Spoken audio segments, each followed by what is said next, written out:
आप सबका स्वागत है हमारे आज की इस वीडियो में। आज मैं डार्क मैटर के बारे में बताने वाली हूँ और आज की इस वीडियो के लिए सजेस्ट किया है सौरभ जी ने। होप आप सबको आज का वीडियो पसंद आएगा। तो चलिए चलते हैं हमारे वीडियो की ओर। डार्क मतलब अंधेरा, मतलब कि कुछ ऐसा जो हमारे आंखों को दिखता नहीं है। आप अगर कोई भी अंधेरी जगह पर जाओगे तो आपको कुछ भी नहीं दिखेगा, मगर वहाँ पे अगर कहीं भी थोड़ा सा भी लाइट हो तो जगह आपको क्लियरली दिख लगती है। क्यों? क्योंकि लाइट जो होता है वो मैटर्स के द्वारा रिफ्लेक्ट होता है और जब वो लाइट आपकी आंखों तक पहुंचता है तो आपको वही चीज़ दिखने लगती है जिससे वो लाइट रिफ्लेक्ट हुआ है। बाकी कोई भी चीज़ हमारे आंखों को विजिबल नहीं होता और यही थ्योरी है डार्क मैटर का। तो अब सवाल ये है कि डार्क मैटर है क्या? डार्क मैटर उन पार्टिकल से बना है जो लाइट एब्जॉर्ब, रिफ्लेक्ट या एमिट नहीं करते।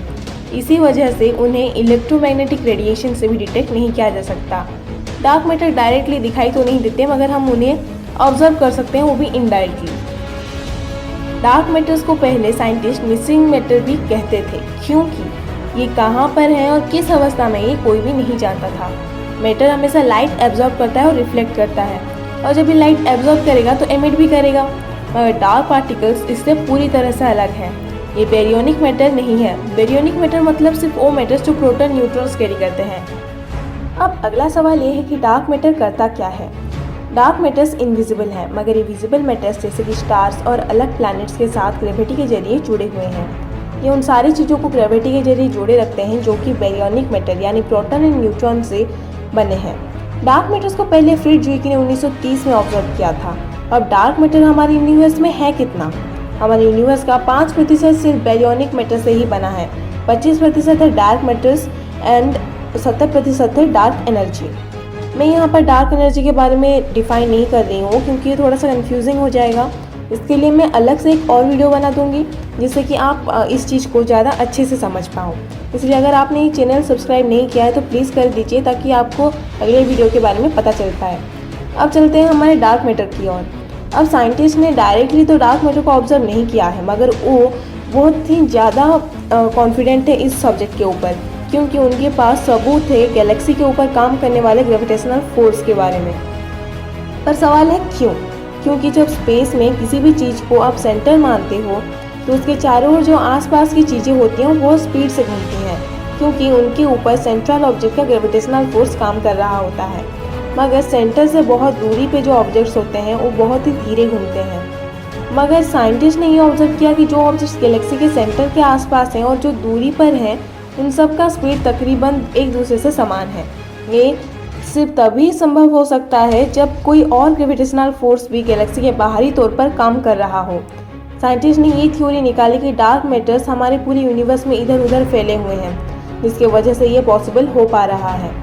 अब आप जानते ही होंगे कि जब कोई लाइट किसी भी चीज़ से टकराती है और तो बेंड हो जाती है, चाहे वो ऑब्जेक्ट लाइट रिफ्लेक्ट करे या ना करे। अब इसकी थ्योरी क्या है? जब आप किसी भी मेटल पर लाइट इंसिडेंट करेंगे तो लाइट टकराने के बाद सेम एंगल पर रिफ्लेक्ट होकर आपके आंखों तक पहुंचती है। इसी वजह से हम उस सब्जेक्ट को देख पाते हैं।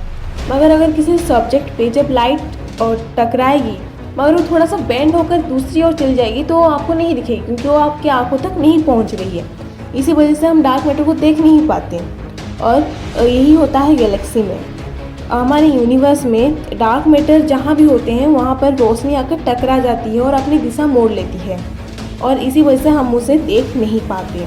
अब जैसे कि डार्क मैटर को डायरेक्टली तो ऑब्जर्व नहीं किया जा सकता, इसलिए एक स्पेशल एक्सपेरिमेंट मॉड्यूल बनाया गया था जिसका नाम था अल्फा मैग्नेटिक स्पेक्ट्रोमीटर।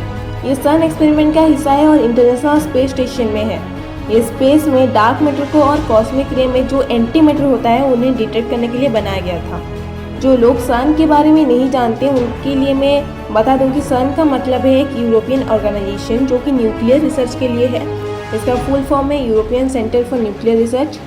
अब अगला सवाल यह है कि डार्क मैटर्स का इम्पोर्टेंस क्या है। डार्क मैटर्स इनविजिबल ज़रूर होते हैं, मगर ये मैटर्स के साथ जुड़े हुए हैं।